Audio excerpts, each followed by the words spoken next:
ओम शांति। 14 जनवरी साकार मुरली। मीठे बच्चे, बाप तुम्हें जो पढ़ाई पढ़ाते हैं वह बुद्धि में रख सबको पढ़ानी है। हर एक को बाप का और सृष्टि चक्र का परिचय देना है। प्रश्न: आत्मा सतयुग में भी पाठ बजाती और कलयुग में भी, लेकिन अंतर क्या है? उत्तर: सतयुग में जब पाठ बजाती है तो उसमें कोई पाप कर्म नहीं होता है। हर कर्म वहाँ अकर्म हो जाता है क्योंकि रावण नहीं है। फिर कलयुग में जब पाठ बजाती है तो हर कर्म विकर्म वह पाप बन जाता है क्योंकि यहाँ विकार है। अभी तुम हो संगम पर, तुम्हें सारा ज्ञान है। ओम शांति। अब यह तो बच्चे जानते हैं कि हम बाबा के सामने बैठे हैं। बाबा भी जानते हैं बच्चे हमारे सामने बैठे हैं। यह भी तुम जानते हो बाप हमको शिक्षा देते हैं जो फिर औरों को देनी है। पहले पहले तो बाप का ही परिचय देना है क्योंकि सब बाप को और बाप की शिक्षा को भूले हुए हैं। अभी जो बाप पढ़ाते हैं यह पढ़ाई फिर 5000 वर्ष बाद मिलेगी। यह ज्ञान और कोई को है नहीं। मुख्य हुआ बाप का परिचय। फिर यह भी समझाना है हम सब भाई भाई हैं। सारी दुनिया की जो सब आत्माएं हैं सब आपस में भाई भाई हैं। सब अपना मिला हुआ पाठ इस शरीर द्वारा बजाते हैं। अब तो बाप आए हैं नई दुनिया में ले जाने के लिए जिसको स्वर्ग कहा जाता है, परंतु हम सब भाई पतित हैं। एक भी पावन नहीं।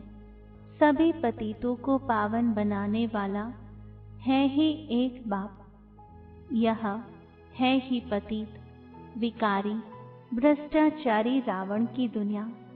रावण का अर्थ ही है 5 विकार स्त्री में, 5 विकार पुरुष में। बाबा बहुत सिंपल रीति समझाते हैं। तुम भी ऐसे समझा सकते हो तो पहले पहले ये समझाओ हम आत्माओं का वह बाप है। हम सब ब्रदर्स हैं। पूछो ये ठीक है? लिखो हम सब भाई भाई हैं। हमारा बाप भी एक है। हम सब सोल्स का वह है सुप्रीम सोल। उनको फादर कहा जाता है। यह पक्का पक्का बुद्धि में बिठाओ तो सर्वव्यापी आदि पहले निकल जाए। अलफ पहले पढ़ना है। बोलो यहाँ अच्छी रीति बैठ लिखो। आगे सर्वव्यापी कहता था, अब समझता हूँ कि सर्वव्यापी नहीं है। हम सब भाई भाई हैं। सब आत्माएं कहती हैं गॉड फादर परम पिता। पहले तो यह निश्चय बिठाना है कि हम आत्मा हैं, परमात्मा नहीं है। न हमारे में परमात्मा व्यापक है, सब में आत्मा व्यापक है। आत्मा शरीर के आधार से पाठ बजाती है।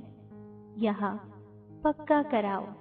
अच्छा, फिर वह बाप सृष्टि के आदि मध्य अंत का ज्ञान भी सुनाते हैं।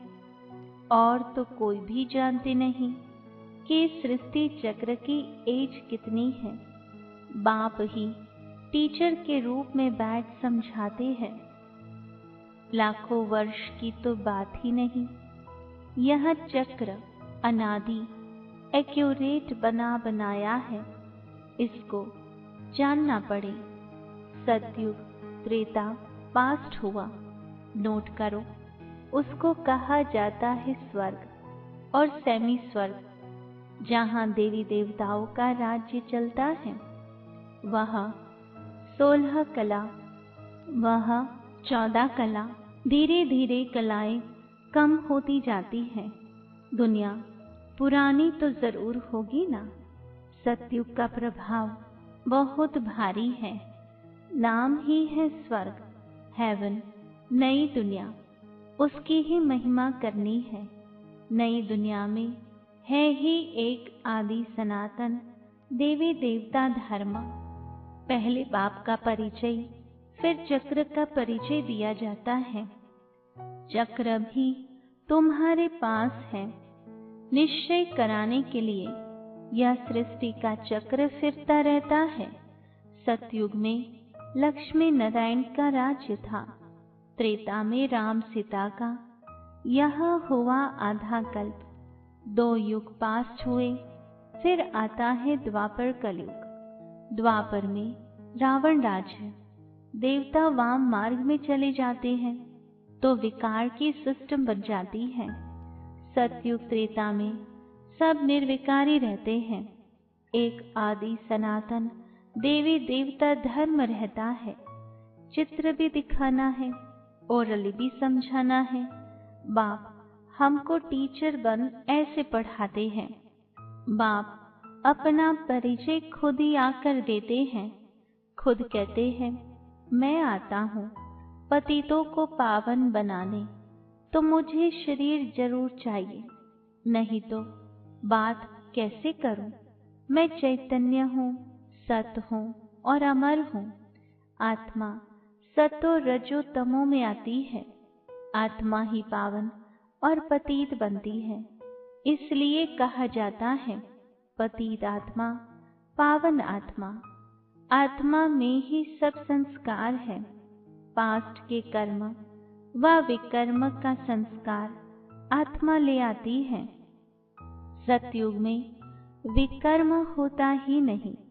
कर्म करते हैं, पाठ बजाते हैं, परंतु वह कर्म अकर्म हो जाता है। गीता में भी अक्षर है। अभी तुम प्रैक्टिकल में समझ रहे हो, जानते हो। बाबा आया हुआ है पुरानी दुनिया को बदलने, नई दुनिया बनाने, जहाँ कर्म अकर्म हो जाते हैं। उसको ही सतयुग कहा जाता है। और फिर जहाँ सब कर्म विकर्म होते हैं, उसको कलयुग कहा जाता है। तुम अभी हो संगम पर। बाबा दोनों तरफ की बात समझाते हैं। सतयुग त्रेता तो है पवित्र दुनिया। वहाँ कोई पाप होता नहीं। जब रावण राज्य शुरू होता है तब ही पाप होते हैं। वहाँ विकार का नाम नहीं होता। चित्र तो सामने है, राम राज्य और रावण राज्य। बाप समझाते हैं ये पढ़ाई है। बाप के सिवाय और कोई नहीं जानता। यह पढ़ाई तो तुम्हारी बुद्धि में रहनी चाहिए। बाप भी याद आता है, चक्र भी बुद्धि में आ जाता है। सेकंड में सब याद आ जाता है। वर्णन करने में देरी लगती है। इनके 3 फाउंटेन हैं। झाड़ ऐसा होता है, बीज और झाड़ सेकंड में याद आ जाएंगे। यह बीज फलाने झाड़ का है, ऐसे इनसे फल निकलता है। यह बेहद का मनुष्य सृष्टि रूपी झाड़ कैसे है, इनका राज तुम समझाते हो। बच्चों को सारा समझाया है। आधा कल्प डिनास्टी कैसे चलती है, फिर रावण राज्य होता है। तो जो सतयुग त्रेतावासी है वही द्वापरवासी बनते हैं। झाड़ वृद्धि को पाता रहता है। आधा कल्प के बाद रावण राज्य होता है। विकारी बन जाते हैं। बाप से जो वर्षा मिला है वह आधा कल्प चला। नॉलेज सुनाकर वर्षा दिया, वह प्रारब्ध भोगी अर्थात सतयुग त्रेता में सुख पाया। उसको सुख धाम सतयुग कहा जाता है।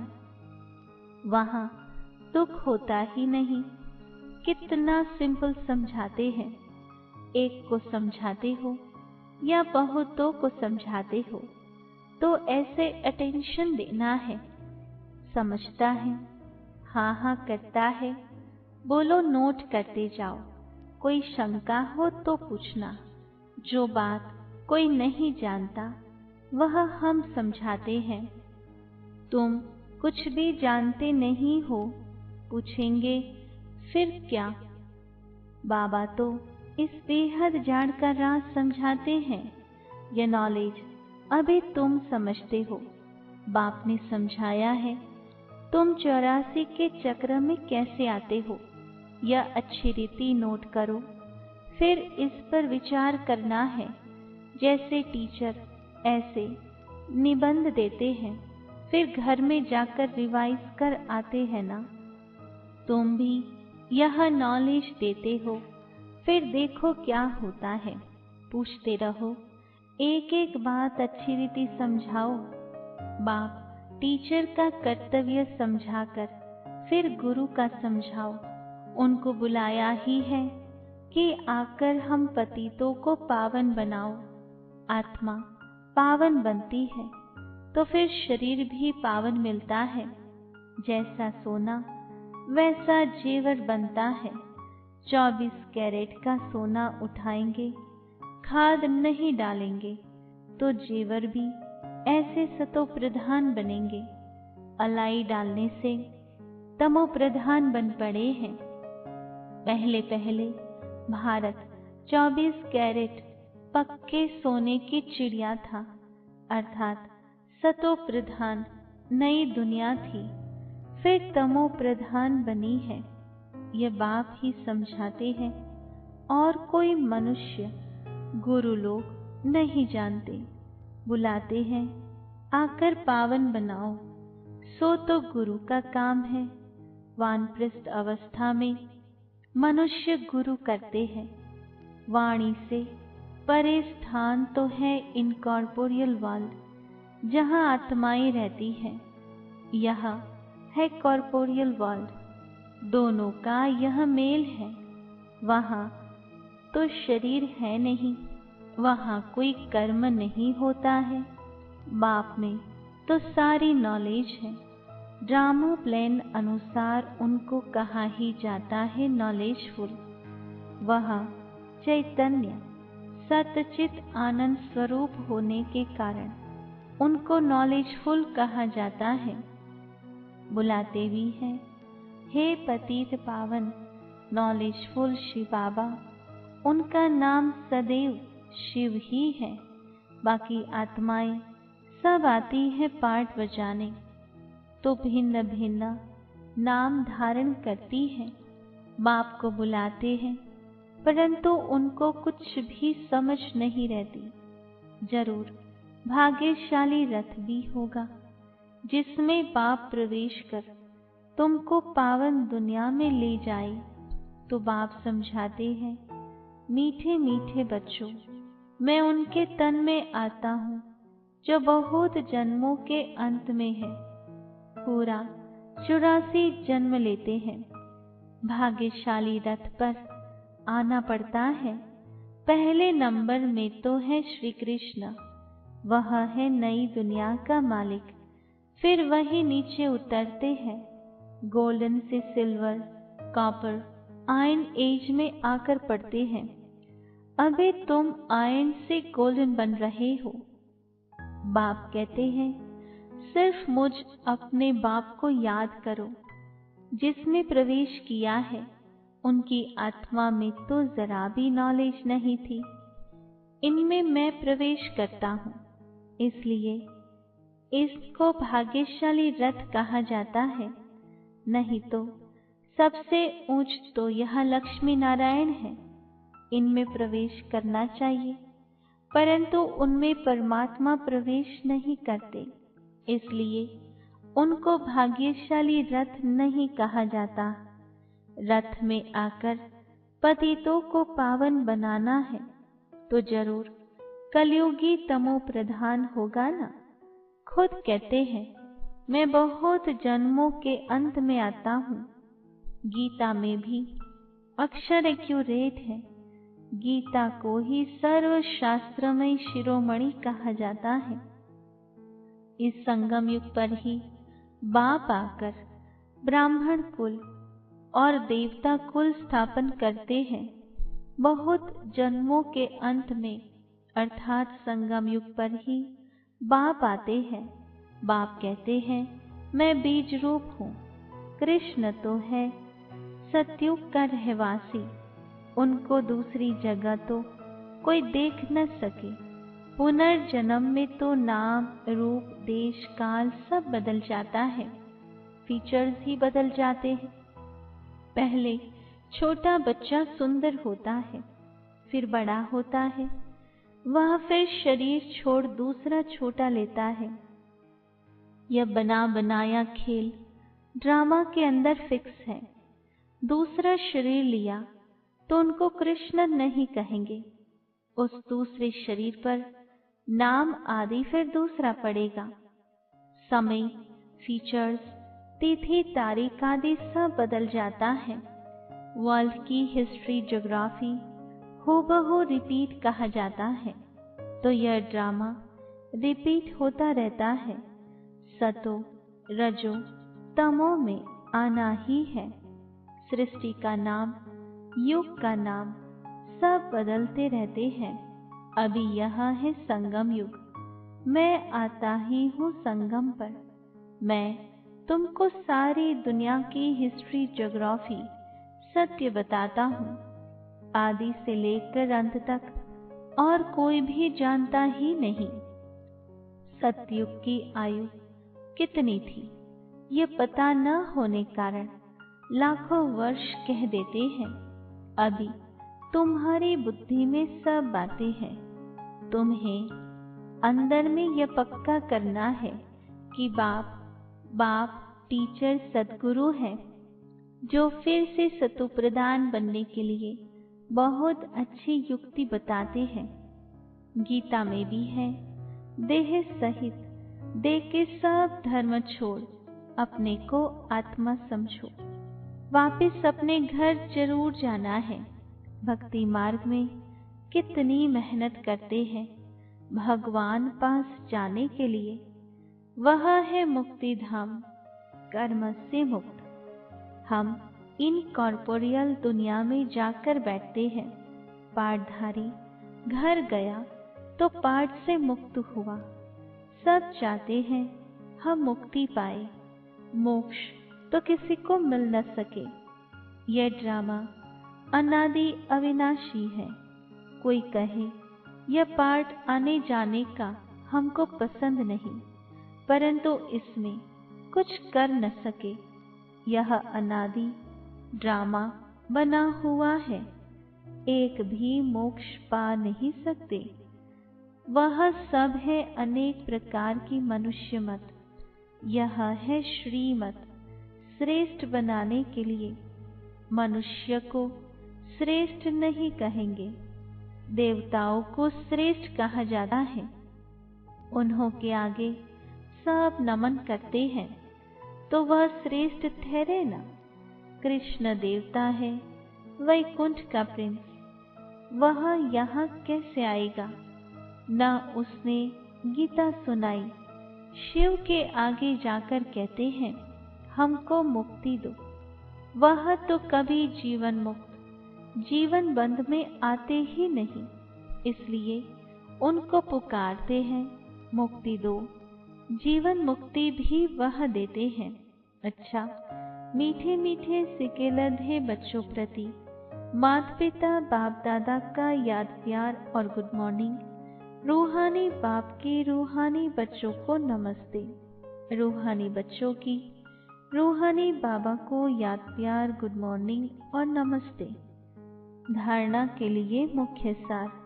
पहली पॉइंट, हम सब आत्मा रूप में भाई भाई हैं। यह पाठ पक्का करना और कराना है। अपने संस्कारों को याद से संपूर्ण पावन बनाना है।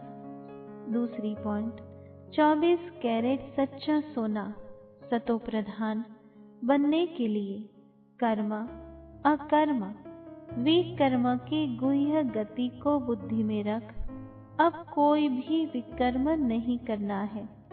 वरदान: समय पर हर गुण व शक्ति को यूज करने वाले अनुभवी मूर्त भव। विस्तार है: ब्राह्मण जीवन की विशेषता है अनुभव। अगर एक भी गुण व शक्ति की अनुभूति नहीं तो कभी न कभी विघ्न के वश हो जाएंगे। अभी अनुभूति का कोर्स शुरू करो। हर गुण व शक्ति रूपी खजाने को यूज करो। जिस समय जिस गुण की आवश्यकता है उस समय उसका स्वरूप बन जाओ। नॉलेज की रीति से बुद्धि के लॉकर में खजानों को रख नहीं दो। यूज करो तब विजयी बन सकेंगे और वाह रे मैं का गीत सदा गाते रहेंगे। स्लोगन: नाजुकपन के संकल्पों को समाप्त कर शक्तिशाली संकल्प रचने वाले ही डबल लाइट रहते हैं। ओम शांति।